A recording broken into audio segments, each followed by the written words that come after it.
ಆತ್ಮೀಯ ಬಂಧುಗಳೇ, ಹೇಗಿದ್ದೀರಾ ಎಲ್ಲರೂ? ಸ್ನೇಹಿತರೆ ನೋಡಿ, ನಾವು ಸಿನಿಮಾ ಅಂತಂದರೆ ಏನೋ ಒಂದು ಸಿನಿಮಾದಲ್ಲಿ ಕೋಟಿ ಕೋಟಿ ದುಡ್ಡನ್ನು ಮಾಡ್ತಾಯಿದ್ದೀವಿ. ನಾನೊಬ್ಬ ನಟ, ನಾನೊಬ್ಬ ನಿರ್ದೇಶಕ, ಏನು ನನ್ನ ಹತ್ರ ಒಂದು ದೊಡ್ಡ ದೊಡ್ಡ ಟ್ಯಾಲೆಂಟ್ ಎಲ್ಲ ಇದೆ, ದೊಡ್ಡ ದೊಡ್ಡ ಆ್ಯಕ್ಟಿಂಗ್ ಎಲ್ಲ ಬರುತ್ತೆ ಅಂತ ನಾವು ಅಂದ್ಕೊಂಡಿರ್ತೀವಿ. ಸಿನಿಮಾದವರು ಅಂತಂದರೆ ಸಿನಿಮಾದಲ್ಲಿ ಎಷ್ಟೆಷ್ಟೋ ದುಡ್ಡನ್ನು ದುಡಿತಾ ಇದ್ದೀವಿ ಅಂತ ನಾವು ಅಂದ್ಕೊಂಡಿರ್ತೀವಿ. ನೋಡಿ, ಸಿನಿಮಾ ಅಂತಂದರೆ ಹಾಗಲ್ಲ. ಎಷ್ಟೋ ಜನ, ಕೆಲವರೆಲ್ಲ ದುಡ್ಡು ಮಾಡಿರ್ಬೋದು, ಕೆಲವರೆಲ್ಲ ಎಷ್ಟೋ ಜನ ದುಡ್ಡು ಕೂಡ ಕಳ್ಕೊಂಡಿದ್ದಾರೆ ಸಿನಿಮಾ ಇಂಡಸ್ಟ್ರಿಗೆ ಬಂದು. ಯಾಕೆಂತಂದರೆ ಅದನ್ನೆಲ್ಲ ಈಗ ಬಿಡಿಸಿ ಹೇಳ್ತಾ ಹೋಗ್ತೀನಿ ನೋಡಿ. ಅದಕ್ಕೂ ಮೊದಲು ನಮ್ಮ ಚಾನಲ್ ಫಸ್ಟ್ ಟೈಮ್ ನೋಡ್ತಾ ಇದ್ದರೆ ದಯವಿಟ್ಟು ಸಬ್ಸ್ಕ್ರೈಬ್ ಮಾಡಿ ನೋಡಿ. ಸಬ್ಸ್ಕ್ರೈಬ್ ಮಾಡೋದ್ರಿಂದ ಸದಾ ನಿಮ್ಮ ಬೆಂಬಲ ಹೀಗೆ ಇರುತ್ತೆ ಅಂತ ಕೇಳ್ಕೊತೀನಿ. ಸ್ನೇಹಿತರೆ ನೋಡಿ, ಈಗ ನೋಡಿ, ಶಂಕರ್ ಅಶ್ವಥ್ ಅವರು ಓಲಾ ಊಬರ್ ಕ್ಯಾಬ್ ಡ್ರೈವರ್ ಅಂತ ನಾವೇನು ಕರಿತೀವಿ, ಓಲಾ ಊಬರ್ ರ್ಯಾಪಿಡೋ ಈ ಥರ, ಅದರಲ್ಲಿ ಒಬ್ಬ ಕ್ಯಾಬ್ ಡ್ರೈವರ್ ಆಗಿ ಕೂಡ, ಒಬ್ಬ ನಟನಾಗಿ ನೋಡಿ, ಹಿಂದೆ ಎಲ್ಲ ಹಿರಿಯ ನಟನಾಗಿ ಕೂಡ ಭಾಗಿತ್ವದಲ್ಲಿ ಬಂದರು. ಈಗ ಕ್ಯಾಬ್ ಡ್ರೈವರ್ ಆಗಿ ಕೂಡ ಜೀವನ ಮಾಡ್ತಾ ಇದ್ದಾರೆ. ಯಾಕೆಂತಂದರೆ ನೋಡಿ, ಸೀನಿಯರ್ ಒಬ್ಬ ನಟನಿಗೆ, ಹಿರಿಯ ನಟನಿಗೆ ಇಂಥ ಪರಿಸ್ಥಿತಿ ಯಾಕೆ?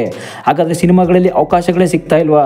ನೋಡಿ, ಸಿನಿಮಾಗಳಲ್ಲಿ ಎಷ್ಟೆಷ್ಟು ಅವಕಾಶಗಳಿದ್ರೂ ಕೂಡ ಕೆಲವರೆಲ್ಲ ನಿರ್ದೇಶಕರು ಯಾವ ರೀತಿ ನೋಡ್ತಾರೆ, ಅವಕಾಶಗಳಂತಲ್ಲ, ಕೆಲವ್ರನ್ನ ಅವರ ಆ್ಯಕ್ಟಿಂಗನ್ನು, ಒಂದು ಕಲೆಯನ್ನು ಯಾವ ರೀತಿ ಗುರುತಿಸ್ತಾರೆ ಅನ್ನೋದನ್ನ ವಿವರವಾಗಿ ಬಿಡಿಸಿ ಹೇಳ್ತಾ ಹೋಗ್ತೀನಿ ನೋಡಿ. ಯಾಕೆ ಅಂತಂದರೆ, ಸಿನಿಮಾ ಅಂತಂದರೆ ನಾವು ಏನೋ ಒಂದು ದೊಡ್ಡ ಮಟ್ಟದಲ್ಲಿ ಕನಸನ್ನು ಹೊತ್ಕೊಂಡ್ಬರ್ತೀವಿ. ಎಷ್ಟೆಷ್ಟು ಜನ ನಾವು ಹೀರೋ ಆಗಬೇಕು ಅಂತ ಬಂದು ಕೊನೆಗೆ ಸೈಡ್ ಆ್ಯಕ್ಟರ್ ಕೂಡ ಆಗ್ಬಿಡ್ತೀವಿ ಅಷ್ಟೇ. ಹೀರೋ ಅಂತೂ ಆಗೋಕ್ಕಾಗಲ್ಲ. ಎಷ್ಟೋ ಜನ ಹೀರೋ ಆಗಬೇಕು ಅಂತ ಬಂದು ನಿರ್ದೇಶಕರು, ಡೈರೆಕ್ಟರ್ ಆಗಿಬಿಡ್ತೀವಿ. ಎಷ್ಟೋ ಜನ ಡೈರೆಕ್ಟರ್ ಆಗಬೇಕು ಅಂತ ಬರ್ತಾರೆ, ಹೀರೋ ಆಗ್ತಾರೆ. ಇದೆಲ್ಲ ನೀವು ನೋಡ್ತಾ ಹೋದರೆ ಇನ್ನೂ ಕೂಡ ದೊಡ್ಡ ಒಂದು ಮಾಹಿತಿಯನ್ನು ಕೂಡ ಕಲೆ ಹಾಕ್ಬೋದು. ಯಾಕೆಂತಂದರೆ ಸಿನಿಮಾ ಜೀವನ ಅಂತಂದರೆ ಅಷ್ಟು, ನಾವು ಸಿನಿಮಾದಲ್ಲಿ ಏನೇನೋ ಕಿತ್ತು ಗುಡ್ಡೆ ಹಾಕ್ಬಿಡ್ತೀವಿ, ಏನೋ ಕಿತ್ತು ನಾವಲ್ಲಿ ಸಾಧನೆಯನ್ನು ಮಾಡಿಬಿಡ್ತೀವಿ ಅಂತ ಅಂದ್ಕೊಂಡಿರ್ತೀವಿ. ಅದೆಲ್ಲ ನಮ್ಮ ಕನಸಾಗೇ ಉಳಿಯುತ್ತೆ ಒಬ್ಬೊಬ್ರದ್ದು. ಕೆಲವರು ಎಷ್ಟೋ ಜನ ಗೆಲ್ತಾರೆ, ಟಾಪ್ ಹೀರೋ ಆಗ್ತಾರೆ, ಇಲ್ಲ ಅಂತಲ್ಲ. ಯಾಕೆ ಸೋಲ್ತಾರೆ ಎಷ್ಟೋ ಜನ ಅಂತ ಅನ್ನೋದು ನಾನು ಈಗಲೇ ಬಿಡಿಸ್ತಾ ಹೇಳ್ತೀನಿ ನೋಡಿ. ಸಿನಿಮಾ ಇಂಡಸ್ಟ್ರಿ ಅಂತ ಬಂದರೆ ಈಗ ನೋಡಿ, ಶಂಕರ್ ಅಶ್ವಥ್ ಅವರು ಅಶ್ವಥ್ ಅವರ ಮಗ, ಹಿರಿಯ ನಟ. ನಾವು ಹಿಂದೆ ಎಲ್ಲ ತೀರ್ಕೊಂಡಿದ್ರು ಹಿರಿಯ ನಟರು. ರಾಜ್ಕುಮಾರ್ ಅಣ್ಣವರು ಒಂದು ಕಾಲದಲ್ಲೆಲ್ಲ ತುಂಬ ಸಿನಿಮಾಗಳನ್ನು ಮಾಡಿದಂಥವ್ರು ಅಶ್ವಥ್ ಅವರ ಮಗ ಶಂಕರ್ ಅಶ್ವಥ್ ಅವರು. ಅಪ್ಪು ಸರ್ ಕೂಡ ತುಂಬ ಹೆಲ್ಪ್ ಮಾಡಿದ್ದಾರೆ ನೋಡಿ. ಇವ್ರಿಗೆ ಕ್ಯಾಬ್ ಡ್ರೈವರ್ ಆಗಿ ಜೀವನ ಸಾಗಿಸಿರೋದಕ್ಕೆ ಹಿಂದೆ ಎಲ್ಲ ತುಂಬ ಸಿನಿಮಾಗಳಲ್ಲೂ ಕೂಡ ಅವಕಾಶ ಕೊಟ್ಟು ಹೆಲ್ಪ್ ಮಾಡಿದ್ರಂತೆ ಅಪ್ಪು ಸರ್ ಕೂಡ. ದರ್ಶನ್ ಸರ್ ಕೂಡ ಹೆಲ್ಪ್ ಮಾಡಿದ್ರು ಕೂಡ ಅಂತ ವಿಡಿಯೋ ಮಾಡಿದ್ದೆ ಲಾಸ್ಟ್ ಟೈಮಲ್ಲೇ. ಬಟ್ ಆದರೂ ಕೂಡ ಈಗ ಇಂಥ ಒಬ್ಬ ಸೀನಿಯರ್ ಹಿರಿಯ ನಟನಿಗೆ ಅವಕಾಶಗಳೇ ಸಿಗ್ತಾ ಇಲ್ಲ. ಅವಕಾಶಗಳಿಲ್ಲದೆ ಇರೋದ್ರಿಂದ ನೋಡಿ, ಸಿನಿಮಾದಲ್ಲಿ ಅವಕಾಶಗಳು ಎಷ್ಟೋ ಇದ್ರೂ ಕೂಡ ಅಲ್ಲಿ ಕೊಡೋ ನಮ್ಮ ಬತ್ತಿಯ ಸಂಬಳ ಅಂತ ನಾವೇನು ಕರಿತೀವಿ, ಅವ್ರು ಕೊಡೋ ಸಂಭಾವನೆ ಸಾಕಾಗಲ್ಲ. ಸ್ಯಾಲ್ರಿ ಏನು ಅಂತ ಕರಿತೀವಲ್ಲ, ಒಂದು ದಿನಕ್ಕೆ 500, 800, 300 ರೂಪಾಯಿ ಈ ರೀತಿ ಸಂಬಳ ಕೊಡ್ತಾರೆ ಅವರು. ಒಂದು ಸೀನನ್ನು ಆ್ಯಕ್ಟಿಂಗ್ ಮಾಡಿಕೊಟ್ರೆ, ಇದು ಕೊಟ್ಟರೆ ಅವ್ರ ಜೀವನ ಸಾಗಲ್ಲ. ಯಾಕೆ ಅಂತಂದರೆ ಬೆಂಗಳೂರಿನ ಪರಿಸ್ಥಿತಿ ಎಷ್ಟೋ ಜನ ನೀವು ನೋಡ್ತಾ ಇರ್ತೀರ. ಬೆಂಗಳೂರಲ್ಲಿ ಜೀವನ ಸಾಗಿಸ್ಬೇಕು ಅಂದರೆ ನಾವಿಲ್ಲಿ ಲಕ್ಷ ದುಡಿಬೇಕು, ಇಲ್ಲಾಂದರೆ ಅದು ಆಗಲ್ಲ. ಎಷ್ಟೋ ಜನ ನೋಡಿ, ಸಿನಿಮಾ ಇಂಡಸ್ಟ್ರಿಗೆ ನಾವು ಯಾರೇ ಕಾಲಿಟ್ಟರು ಅಷ್ಟೇ, ಸಿನಿಮಾ ಇಂಡಸ್ಟ್ರಿ ಅಂತಲ್ಲ, ಯಾವುದೇ ಒಂದು ಬಿಸ್ನೆಸ್ ಇಂಡಸ್ಟ್ರಿ ಆಗಲಿ, ಯಾವುದೇ ಒಂದು ದೊಡ್ಡತನಕ್ಕೆ ಕೈ ಹಾಕ್ತಾ ಇದ್ದೀವಿ ಒಂದು ಅಚೀವ್ಮೆಂಟ್ ಸಾಧನೆಗೆ ಅಂದರೆ, ಅಲ್ಲಿ ನಮ್ಮದೇ ಆದ ಒಂದು ಸೈಡ್ ಬಿಸ್ನೆಸ್ ಇರಲೇಬೇಕು. ಇಲ್ಲ ಅಂತಂದರೆ ಅದು ಆಗಲ್ಲ. ಈಗ ನೋಡಿ, ಕೆಲವ್ರದ್ದೆಲ್ಲ ಸಿನಿಮಾ ಇಂಡಸ್ಟ್ರಿಗೆ ತೊಗೊಂಡ್ರೆ, ಈಗ ನೋಡಿ, ಅನುಶ್ರೀ ಅವ್ರದ್ದು ಕೂಡ ಅಡಿಕೆ ತೋಟ ನೋಡ್ಬೋದು, ಕೃಷಿ. ಕೆಲವುದೆಲ್ಲ ಕಿಶೋರ್ ಸರ್ದು ಮತ್ತು ಯಶ್ ಅವ್ರದ್ದು ಕೂಡ ಒಂದು ಫಾರ್ಮ್ ಹೌಸನ್ನು ನೋಡ್ಬೋದು, ದರ್ಶನ್ ಸರ್ ಫಾರ್ಮ್ ಹೌಸನ್ನು ನೋಡ್ಬೋದು. ಅದೇ ರೀತಿ ಈ ಥರ ಎಲ್ಲ ನಮ್ಮದೇ ಆದ ಒಂದು ಸೈಡ್ ಬಿಸ್ನೆಸ್ ಇರಲೇಬೇಕು. ಇದರಿಂದ ದಯವಿಟ್ಟು ಎಲ್ರಿಗೂ ನಾನು ಇದನ್ನೇ ಮನವಿ ಮಾಡ್ಕೊಳ್ಳೋದು, ಸಿನಿಮಾನೇ ನಮ್ಮ ಜೀವನ ಅಂತ ಕೂಡ ಕೂರಬೇಡಿ. ಯಾಕೆಂತಂದರೆ ಸಿನಿಮಾನ ಯಾವತ್ತು ಬೇಕಾದ್ರೂ ಸಿನಿಮಾ ನಮಗೆ ಕೈ ಕೊಡ್ಬೋದು, ಬೆಳೆಸ್ಬೋದು. ನೋಡಿ, ಸಿನಿಮಾವನ್ನು ನಾವು ಯಾವ ರೀತಿ ನಾವು ಬೆಳಿಬೇಕು ಅಂತ ಹೋಗ್ತೀವಿ, ಅದರಲ್ಲಿ ಬೆಳಿತೀವಿ. ನಾವು ಬೆಳೆಯಲ್ಲ ಅಂತ ಕೂತ್ಕೊಂಡ್ರೆ ಅಲ್ಲಿ ನಮ್ಮ ಕೈಲಿ ಏನೂ ಮಾಡ್ಕೊಳಕ್ಕಾಗಲ್ಲ. ಯಾಕೆಂದರೆ ಅದೇ ರೀತಿ ಇರಬೇಕಾಗುತ್ತೆ. ನೋಡಿ, ಈಗ ಶಂಕರ್ ಅಶ್ವಥ್ ಅವರ ಒಂದು ಜೀವನ ಈಗ ಸಾಕ್ತಾ ಇರೋದೇ ಒಂದು ಕ್ಯಾಬ್ ಡ್ರೈವರ್ ಜೀವನ ಆಗಿ. ಕ್ಯಾಬ್ ಡ್ರೈವರ್ಲು ಅಷ್ಟೇ ಏನೋ ಒಂದು 20ರಿಂದ 30 ಸಾವಿರ ಉಳಿಸ್ಕೊಂಡು ಹೋಗ್ತಾ ಇದ್ದಾರೆ, ಏನೋ ಗೊತ್ತಿಲ್ಲ. ಅವ್ರದ್ದು ಒಂದು ದುಡಿಮೆ ಮೇಲೆ ಹೋಗುತ್ತೆ ನೋಡಿ. ಈಗ ನೋಡಿ, ಒಂದು ತಿಂಗಳಲ್ಲಿ ಸಿನಿಮಾ ಶೂಟಿಂಗ್ ಅಂತ ಬಂದರೆ, ಶೂಟಿಂಗಲ್ಲೂ ಕೂಡ ನೀವು ನೋಡ್ತಾ ಹೋಗ್ಬೋದು. ಶೂಟಿಂಗ್ ಅಂತ ಬಂದರೆ ಒಂದು ತಿಂಗಳಲ್ಲಿ ಒಂದು 10 ದಿನ ಶೂಟಿಂಗ್ ಇರುತ್ತೆ. 10 ದಿನದಲ್ಲಿ 10 ದಿನದ ಪೇಮೆಂಟ್, ಸ್ಯಾಲ್ರಿ ಅಂತೂ ಕೊಡ್ತಾರೆ. ಒಂದು 10 ದಿನದ ಸಂಭಾವನೆ ನಿರ್ದೇಶಕರ ಕಡೆಯಿಂದ, ನಿರ್ಮಾಪಕರ ಕಡೆಯಿಂದ ಏನು ಬರಬೇಕು ಅದು ಬಂದೇ ಬರುತ್ತೆ, ಒಂದು ಮೂವಿ ಟೀಮ್ ಕಡೆಯಿಂದ. ಇನ್ನೊಂದು 20 ದಿನ ನಾವು ಕೆಲಸ ಇಲ್ಲ, ಶೂಟಿಂಗ್ ಇಲ್ಲ, ಏನಿಲ್ಲ, ಒಂದು ಏನೋ ಸಿನಿಮಾದಲ್ಲಂತೂ ಅವಕಾಶಗಳಂತೂ ಸಿನಿಮಾ ಯಾರು ಚಾನ್ಸ್ ಇಲ್ಲ ಅಂತಂದಾಗ ಕ್ಯಾಬ್ ಡ್ರೈವರ್ ಆಗಿ ಜೀವನ ಮಾಡಲೇಬೇಕಾಗುತ್ತೆ. ಆಗ ನೋಡಿ, ಕ್ಯಾಬ್ ಡ್ರೈವರ್ ಅಂತಲ್ಲ, ಎಷ್ಟೋ ಜನ ಕ್ಯಾಬ್ ಡ್ರೈವರು, ಆಟೋ ಡ್ರೈವರ್ ಅಂದರೆ ಕೀಳಾಗಿ ನೋಡ್ತಾರೆ. ದಯವಿಟ್ಟು ಆ ಥರ ಅಲ್ಲ. ಯಾಕೆಂದರೆ ಅನ್ನದಾತರು ದೇವರಿದ್ದಂಗೆ ಆ ಟೈಮು, ಆ ಕೆಲಸಗಳು ನಮಗೆ.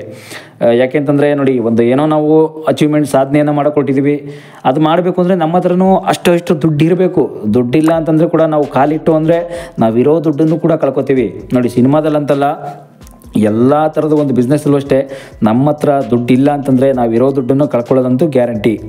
ಇದು ಯಾಕೆ ಅಂತಂದರೆ, ವಿಡಿಯೋ ಮಾಡಿರ್ತಕ್ಕಂಥ ಉದ್ದೇಶ, ಇವ್ರನ್ನ ನೋಡಿ ನಮ್ಮ ಸಿನಿಮಾ ಇಂಡಸ್ಟ್ರಿ ವೀಕ್ಷಕರು ಕೂಡ ಎಲ್ಲರೂ ಕೂಡ ಕಲಿಬೇಕಾದಂಥ ವಿಷಯನೇ. ಯಾಕೆ ಅಂತಂದರೆ ಸಿನಿಮಾದಲ್ಲಿ ಈಗಾಗಲೇ ಎಷ್ಟು ಜನ ನೊಂದಿ ಬೆಂದಿದ್ದಾರೆ, ಎಷ್ಟು ಜನ ಹಾಳಾಗ್ಬಿಟ್ಟಿದ್ದಾರೆ ಅಂತಂದರೆ ಒಂದು ಏನೋ ಅರಿವಿಲ್ದೇ ಬುದ್ಧಿ ಇಲ್ದೇ ಹೋಗ್ತಾರೆ, ಕಾಲಿಡ್ತಾರೆ, ಅಲ್ಲಿ ಕೂಡ ಒಂದು ಪಾತಾಳಕ್ಕೆ ಬಿದ್ದೋಗಿರ್ತಾರೆ.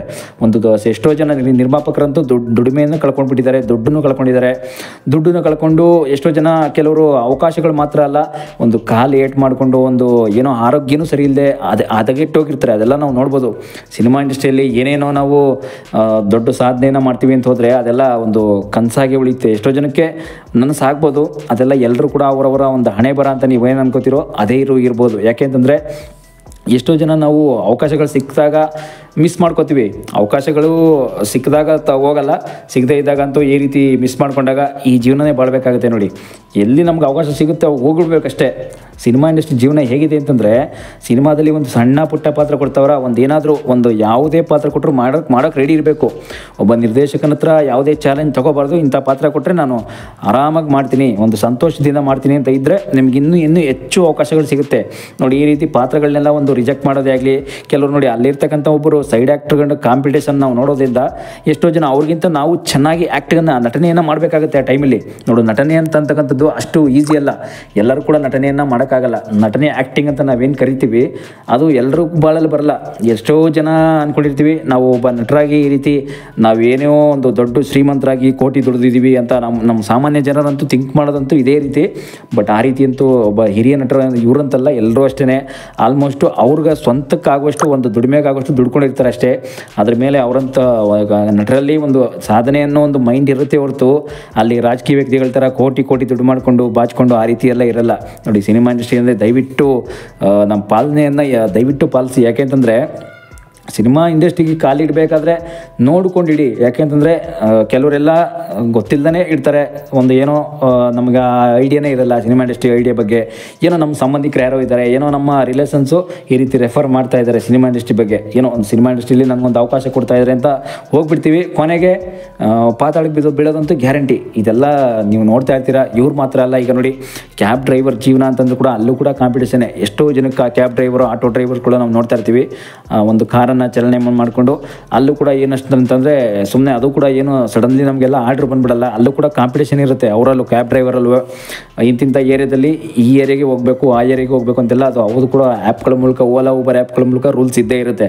ನೋಡಿ, ಈಗ ಒಬ್ಬ ಸಿನಿಮಾ ನಟನಾಗಿ ಈಗ ಕ್ಯಾಬ್ ಡ್ರೈವರ್ ಆಗಿ ಜೀವನ ಮಾಡಬೇಕು ಅಂತ ಪರಿಸ್ಥಿತಿ ಬಂದಿದೆ ಅಂತಂದರೆ ನಮ್ಮ ಸಿನಿಮಾ ಇಂಡಸ್ಟ್ರಿ ಯಾವ ಮಟ್ಟಕ್ಕೆ ಹೋಗಿಬಿಟ್ಟಿದೆ ನೋಡಿ. ಸಿನಿಮಾ ಇಂಡಸ್ಟ್ರಿಗೆ ಎಷ್ಟೋ ಹಿರಿಯ ನಟರಿಗೆ ಅವಕಾಶಗಳೇ ಸಿಗ್ತಾ ಇಲ್ಲ. ಎಷ್ಟೋ ಜನರಿಗೆ ಅವಕಾಶ ಮಾತ್ರ ಅಲ್ಲ, ಈಗ ಒಂದೇನೋ ಅವ್ರ ದುಡಿಮೆಗೂ ಕೂಡ ದುಡ್ಕೊಳಕ್ಕಾಗ್ತಾ ಇಲ್ಲ.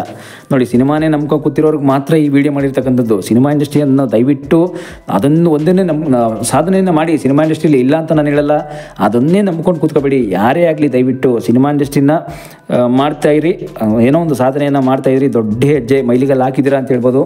ಆದರೆ ಕೊನೆಗೆ ನಿಮ್ಮ ಒಂದು ಸೈಡ್ ಏನಾದರೂ ಒಂದು ವ್ಯವಹಾರವನ್ನು, ಬಿಸ್ನೆಸ್ಸನ್ನು, ಒಂದು ಉದ್ಯಮಿಯಾಗೋ ಏನಾದರೂ ಒಂದು ಸೈಡ್ ತೊಗೊಂಡ್ಬಿಟ್ರೆ ಚೆಂದ. ಯಾಕೆ ಅಂತಂದರೆ ಸಿನಿಮಾ ಇಂಡಸ್ಟ್ರಿ ಅಂತೂ ದಯವಿಟ್ಟು ಎಷ್ಟೋ ಜನ ನಂಬ್ಕೊಂಡು ಹಾಳಾಗಿರೋರಂತೂ ನಾವು ನೋಡ್ತಾನೆ ಇರ್ತೀವಿ.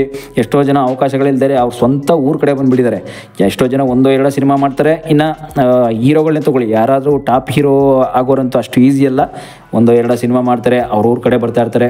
ಯಾಕೆ ಊರ ಕಡೆ ಬರ್ತಾರೆ ಅಂತಂದರೆ ಇದೇ ರೀತಿ ಅವಕಾಶಗಳನ್ನ ಕಳ್ಕೊಂಡ್ಬಿಡ್ತಾರೆ, ದುಡ್ಡನ್ನು ಕೂಡ ಕಳ್ಕೊಂಡಿರ್ತಾರೆ. ಕೆಲವರು ನಿರ್ಮಾಪಕರು ಲಾಸ್ ಮಾಡ್ಕೊಂಡಿದ್ದಾರೆ. ಎಷ್ಟೋ ಜನ ಸಿನಿಮಾ ಇಂಡಸ್ಟ್ರಿ ಒಂಥರ ಬಿಸ್ನೆಸ್ ಇದ್ದಂಗೆ, ಇತ್ತಾಗಿ ಕೈ ಹಿಡಿಬೋದು, ಲಾಸ್ ಆಗ್ಬೋದು. ಅದೆಲ್ಲ ಒಂದು ನಮ್ಮ ಜನಗಳು ವೀಕ್ಷಕರ ಮೇಲೆ ಡಿಪೆಂಡ್ ಅಷ್ಟೇ. ಇದೇ ರೀತಿ ಆಗ್ಬೋದು ಅಂತ ಕೂಡ ಎಷ್ಟೋ ಜನ ನೊಂದ್ಕೊಂಡು ಊರ ಕಡೆ ಹೊರಟೋಗ್ಬಿಟ್ಟಿದ್ದಾರೆ. ದಯವಿಟ್ಟು ಎಲ್ಲರೂ ಅಷ್ಟೇ ಸಿನಿಮಾ ಇಂಡಸ್ಟ್ರಿಗೆ ಕಾಲಿಡೋಕ್ಕೆ ಮುಂಚೆ ನಿಮ್ಮದೇ ಆದ ಒಂದು ಯೋಚನೆಯನ್ನು ಮಾಡಿ ಕಾಲಿಡಿ, ಮತ್ತು ದಯವಿಟ್ಟು ಸಿನಿಮಾ ಇಂಡಸ್ಟ್ರಿನೂ ಕೂಡ ಬೆಳೆಸಿ ಅಂತ ಕೂಡ ಕೇಳ್ಕೊತೀವಿ. Thank you.